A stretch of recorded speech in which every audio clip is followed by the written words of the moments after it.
Hi, a very big welcome to you. So glad you could join us today. Our guest this week is a favourite with many of you. He's an iconic musician and songwriter, best known as the co-founder and lead guitarist for the rock band Journey. From his early days with Santana to his stints with rockers Bad English and Hardline, Neal Schon's incredible guitar playing and pop sensibilities have yielded massive commercial success. Neal was born at an Air Force base in Oklahoma. He was a child prodigy, joining Santana at age 17 and making his debut on 1971's 3 LP. In '73, Neal co-founded Journey with fellow Santana buddy Greg Rowley. Journey's always had a style that's been difficult to define or pigeonhole. They had their biggest commercial success between '78 and '87, when Steve Perry was lead vocalist. Recently, the band has released its first album of new material in more than a decade, and they've celebrated their 50th anniversary. Neal Schon is here to tell us about the band's genesis, Steve Perry's departure, and their latest album. Hello there. Nice to talk to you too. Hi, Sandy. It's a big new album. It's called Freedom. It's been 11 years since we've made new music. And, after I realized that I was not really going to be able to go on tour with the COVID, I just decided that I don't care if anybody's interested or not interested in making a new record. This is something that I need to do. And I just started creating. And luckily enough, we had gotten through pretty nasty, lawsuit with a couple ex-members that weren't really interested in making new music. And at that time, I've known Narda Michael Walden for a long time, drummer extraordinaire and producer and songwriter, and goes all the way back to when he was playing with Mahavishnu Orchestra and John McLaughlin many years ago when he opened up for Mahavishnu. I decided to choose Narda as a drummer to work with on a new project, and Randy Jackson. I knew it would click. And so we got to work, just Narda and I, and we started carving out a lot of songs and co-produced this album together and started experimenting a lot, and me cutting live guitar solos with him, even when there's no bass or keys or anything. I left Narda and Arnell alone to work on vocals, as that's Narda's forte. We were in the same studio. We live like about 5 miles away from each other, and he has a great studio. It was perfect for the times because I don't feel that it would be, I think that you can make a lot of different types of music remotely and cutting to a rhythm machine, later replaced by drums. But when you do something like that, it's all click track and everything gets a lot more sterilized.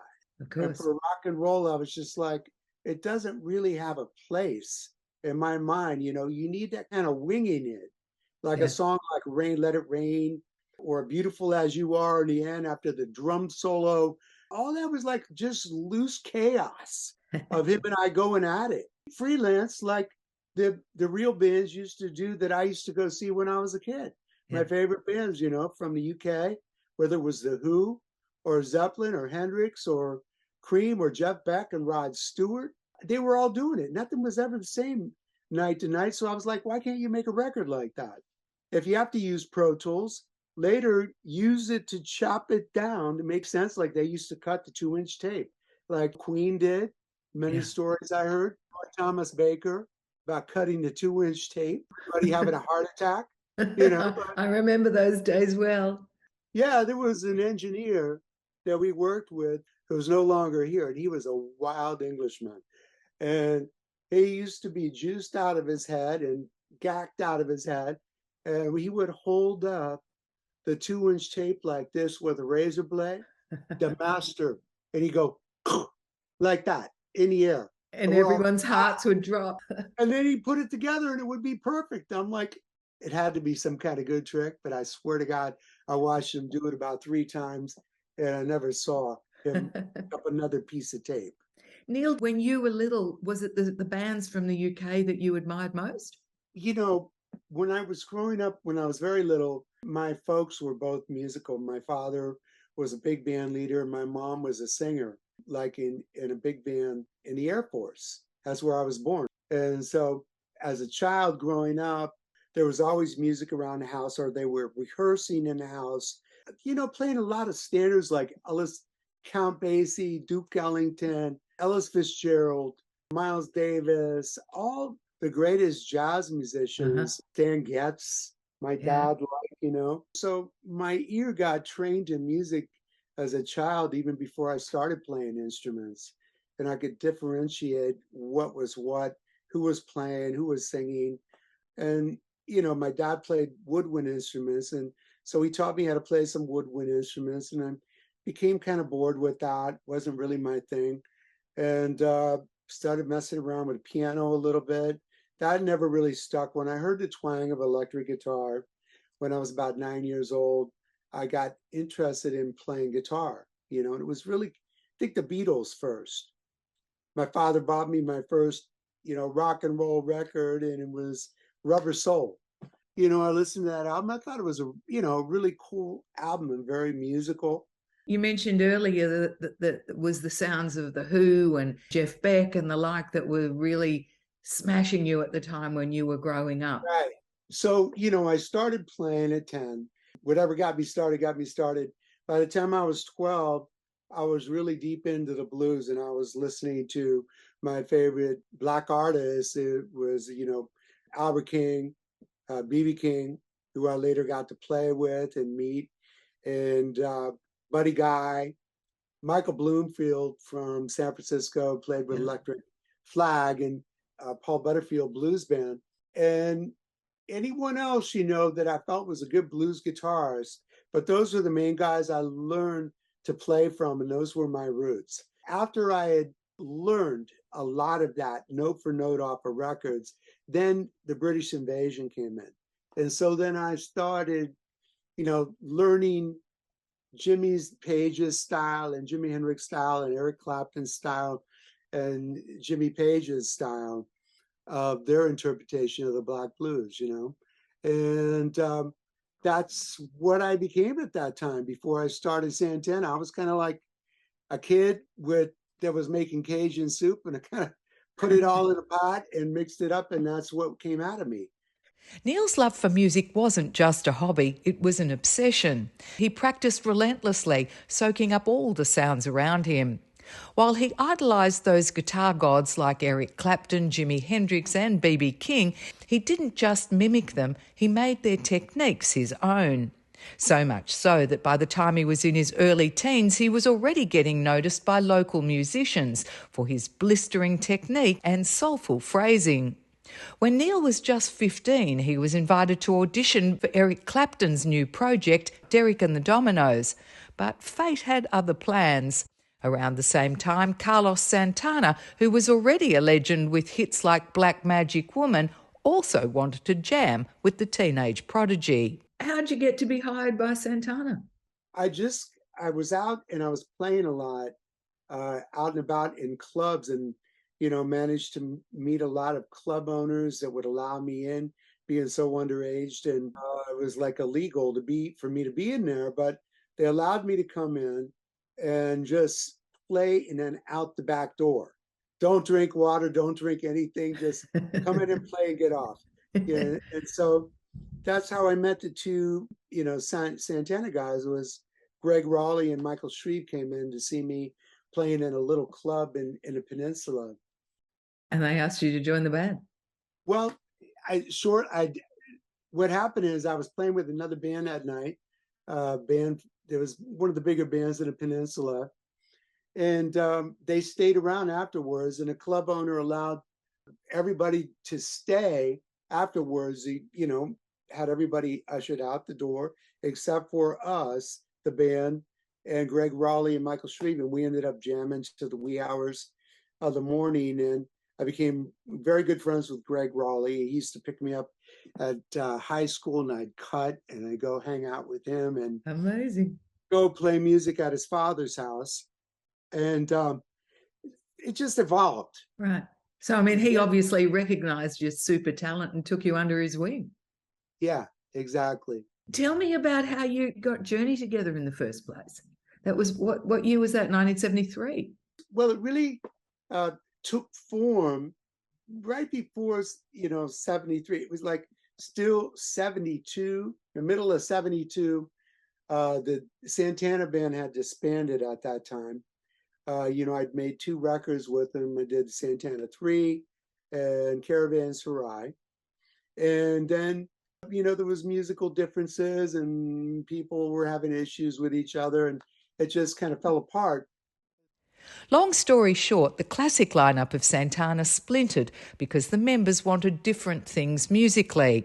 As we all know, Carlos Santana kept the name and kept evolving the band's sound right up until today. It was the early 70s and there were plenty of the usual rock and roll pressures, egos, exhaustion from touring and lots of drugs. Carlos Santana was deeply influenced by jazz, spirituality and the avant-garde. He wanted the band's music to become more experimental and improvisational. Greg and Neal felt creatively boxed in and decided to walk. And so I was looking for something to do at that time. And I started playing with Larry Graham and Greg Rico from the Sly and Family Stone Band. And we were going to do a power trio. And it sounded very interesting, and very new for what we were doing. It was like heavy blues, metal, funk in one, kind of like what Mother's Finest ended up being, but it was more in a trio form. A lot of improv going on with Larry Graham singing lead vocals, with his baritone voice. High aspirations and want and need to do that. And Larry kind of got cold feet at the last minute. He thought maybe it was a little too outside and he wanted to do more of a straightforward R&B thing. And so he did Graham Central Station. And I ended up playing in that for a bit. And, learned quite a lot hanging out at his house in Oakland with Freddie Stones, Sly's brother. And learned how to play a lot of really stripped down funk, hanging right in it. And having fun. For anyone who doesn't know, Larry Graham was the pioneer of slap bass. He literally invented it when he played with Sly and the Family Stone. After leaving Sly's band in the early 70s, he formed Graham Central Station, which was one of the tightest, funkiest groups around. Neal at this time was only about 18 or 19. He was already a prodigy and still trying to find out exactly where he fit musically. His time with Larry didn't last very long because Neal's style, that big melodic soaring guitar, didn't quite mesh with Larry's heavy slap funk vibe. Your question before that was how did Journey start? So there was a manager that had taken over really managing Santana at the time because the manager was that was there at the time had a serious drug problem. And so Herbie Herbert approached me, and he was Carlos Santana's guitar tech at the time. And he said, look, I'm going to start a management company. I want to wrap a band around your guitar playing. And at the time, I didn't know what I wanted to do. And I said, sure. We kind of learned together. He had Bill Graham teaching him all the ropes of management at the time. And we formed a band from that. But it was really Herbie and I from the get-go. And he introduced me to the different musicians that he was thinking would work, that a lot of them ended up being, on the first Journey album. You were the baby of the group, weren't you? These guys were a whole lot older than you. Yes, definitely, yeah. Did you always feel like the baby in the band? I didn't. I tried not to think about it too much because everybody was always crazier and a lot older than I was. And I got to tell you, Santana was a really wild band. They were like nuts. It was off the hook crazy. Just, wild. And did you join in the wildness, or did you keep yourself a little apart from it? I was, I kept myself pretty far from it for the longest period, dabbled in it a little bit, but I was still very young and very shy. And, kind of tried to steer away from it, I can imagine. Yeah. And so once Journey got going and you had your mainstays in the band, you started getting really successful really fast, didn't you? Journey, when we first started, we were always like the San Francisco favorite band, and we were known as in San Francisco at the time there was no jam bands. There wasn't Fish and all these spin-offs like bands like the Grateful Dead. It was just the Grateful Dead that were really doing that kind of jam thing. And then there was Santana that was, a different type of jamming thing that was, a bit more Latin rock and Uh-huh. fusion kind of mixed together with a lot of percussion, which was really interesting to me. But at the time, we were known as the jam band, the fusion jam band on steroids from San Francisco. And we could basically play in front of anybody and really pretty much blow them off the stage, from sheer energy. And, San Francisco loved it, just loved it. They loved it so much that when we first introduced Steve Perry and we played our first show and introduced him and he came out on stage, it was met with great resistance. Like, what are you guys doing? But, in reality, it opened up so many doors because it went out of that jam band thing that we still can do, but it got us onto the radio, which made our lives a lot easier because we really worked our asses off. We were, 3 years, like 10 months out of a year on tour to 11 months of every year, the first Wow. 3 years, traveling around in a station wagon, you know, just barely getting to the town we're going to play, jumping out of the car and jumping on stage, jumping back in the car and bolting and going on to the next city. Until we met, we opened up for everyone. We opened up for Kiss, we opened up for Thin Lizzy, we opened up for Cheech and Chong, we opened up for everyone you can possibly imagine, you know? And when we finally met Leonard Skinner, that was the band that really, their audience really took to us. We started playing in front of these huge outside stadium crowds and started getting over with them before there was Steve Perry. And we were getting like 3 encores, strong encores in front of them. And so I was always so thankful to those guys. And I felt like we were on the verge of like busting wide open with where we started before all the changes. Why did But, you decide to bring Steve Perry in? at the time, our manager, Herbie Herbert, he came to us and he said, look, Columbia Records at our time was our label. They're going to drop us unless we get a new front man and we get anything on the radio. Uh-huh. And suggested Steve Perry. And Greg and I listened to it. And to be honest, we were like, he sounds great, but I don't think it's what we're doing. And so we conformed and made it work. I got together with Perry and we had immediate writing chemistry. Before the world knew him, Steve Perry had slogged it out in a few semi-obscure bands. One was the progressive rock outfit called Ice, another alien project. Steve almost turned his back on music after tragedy struck when the band's bassist, Richard Michaels, died in a car accident. But then fate and his mother's encouragement intervened. His mum told him she'd had a dream that he was supposed to be with Journey, and when he gave it a shot, stepping on stage to sing Lights for the very first time, everything just clicked. We wrote patiently in about 10 minutes with him just sitting in a room with an acoustic guitar and him singing. And we continued like that throughout our first 3 albums together. It turned out to be a really good move, didn't it? You've had 18 top 40 singles over the course of your career. Talk to me about Don't Stop Believin'. That's been your biggest number one hit, hasn't it? Don't Stop Believing, just came about after Greg Raleigh decided that he needed a break. And he'd been, on tour for so many years. He wanted to start a family and he just had enough of the touring life. We had been playing with the Babies and Jonathan Cain I had met. And, I suggested bringing Jonathan in at that time.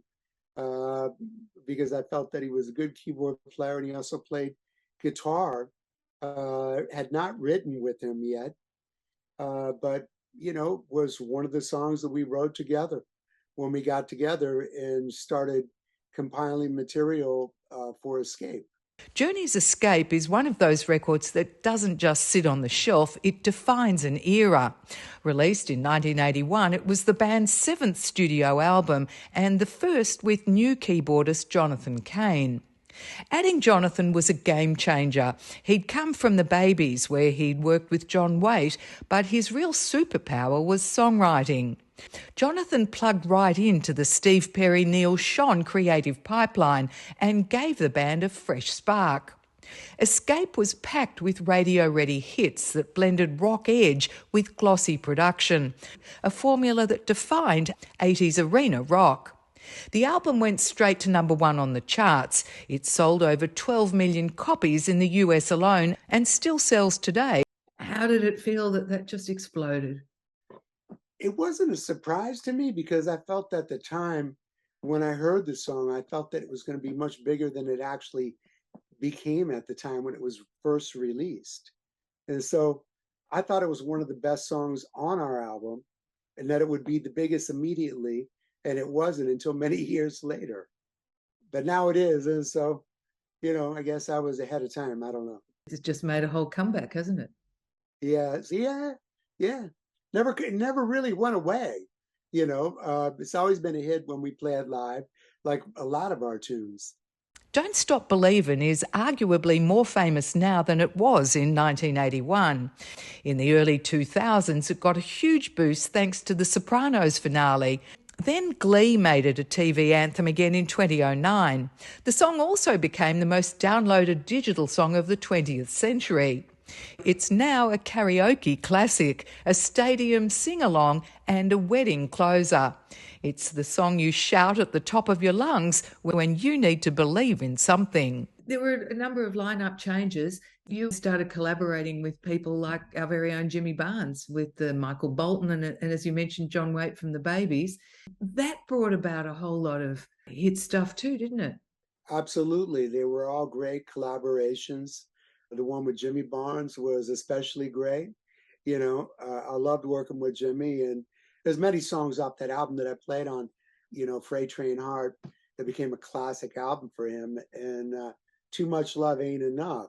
Funny story, I played on that song and it just did some really stripped down R&B blues, on the cleaner side. And I got a call one day after the single was released, and it was from my good friend Eddie Van Halen and Sammy Hagar. And they were in the back of a limo going to one of their own gigs. And they both called me and said, "Hey, man, I just heard this song. They were talking about you and Jimmy Barnes on the radio, and that was you and Jimmy. It sounded freaking amazing." And so, that song kind of took everybody by storm in the United States. Many good songs on that album, but as well as the other projects that you brought up, Bad English, it turned out some really great stuff. The poppier stuff, I was not so into the rock and bluesy side of that. John Waite and I are still talking about maybe a continuation of blues, a heavier blues rock album. It's sitting there for him and I, for real, because that's really where both of us come from. Neal, what are you most proud of in your rather lengthy career? You proud I'm of it proud all? of it all. Honest to God, there's nothing that I would change. It's all different. When I listen to everything that I've done, whether it's a solo album that's completely off the cuff, or any Journey record, or any Santana material, everything that I've ever played on, it's all different. When we were recutting Dock of the Bay with Michael Bolton, with Randy Jackson again, and Jonathan, I had Steve Cropper in the studio next to where we were recording it, the gentleman that wrote it on the original album. I was like nervous as hell. And I was like, wow, I wonder if this guy's going to like this version of it, because I'm playing a solo on it. And he came in, he loved it. I think that was very good too. It all has merit to me. It all helped me evolve to where I'm at now. It's all part of the journey, as they say. Yeah, definitely. Why has it taken you so long? Why 11 years between albums? Some guys in the band just didn't want to, they didn't care about making new music.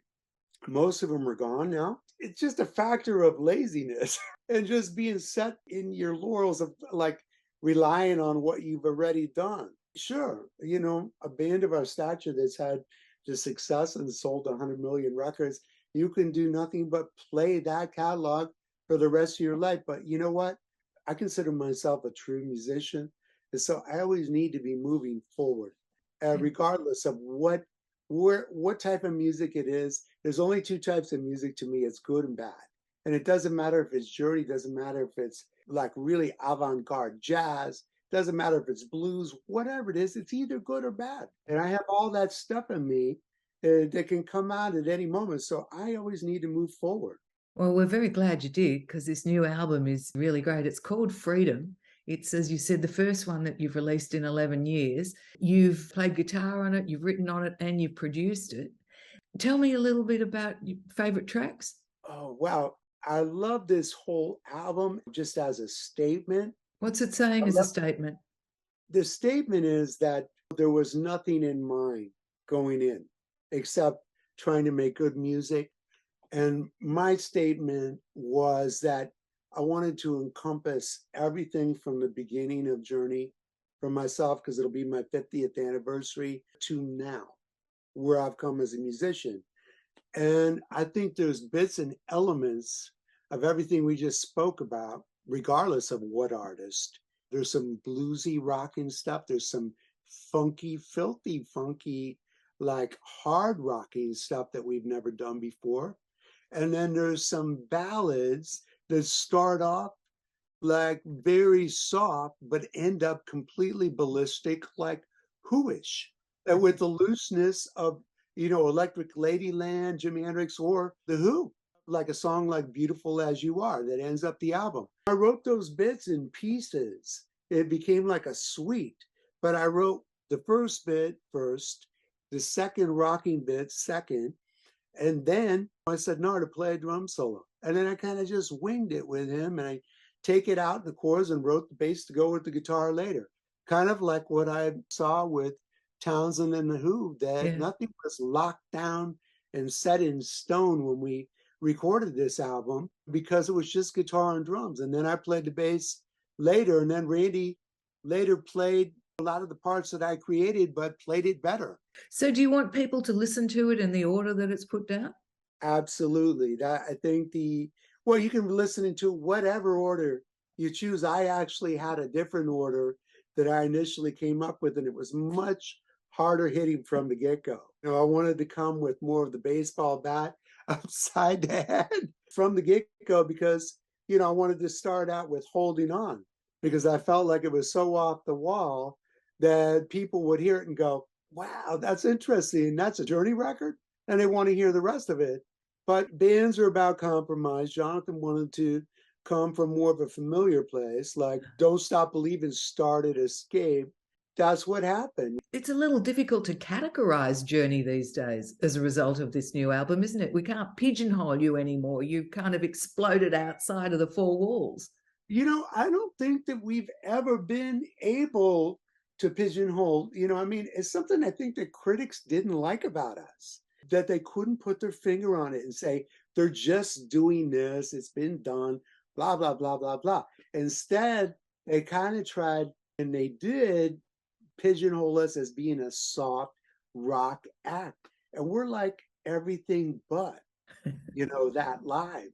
I mean, we do have soft music that's made it on to soft AC radio, which just means you're going to sell millions more records altogether. But we never, ever were soft live. And actually, I refused to be. I was like the rocker in the band. I was like, we need to keep this rock thing going, and it needs to be off the wall, and it needs to have that adrenaline. Otherwise, you can have the other stuff, and you might have a cute little single over here, but you're not going to sell tickets live. Yeah. And we wouldn't be selling out arenas again and going into stadiums again at this point in our career with that if we weren't rocking. We totally kicked it out of the park this year. And 50 years, Neal Schon. Absolutely, yeah. It's a milestone that Neal is incredibly proud of, and one that he and the band celebrated right across 2023 and 24.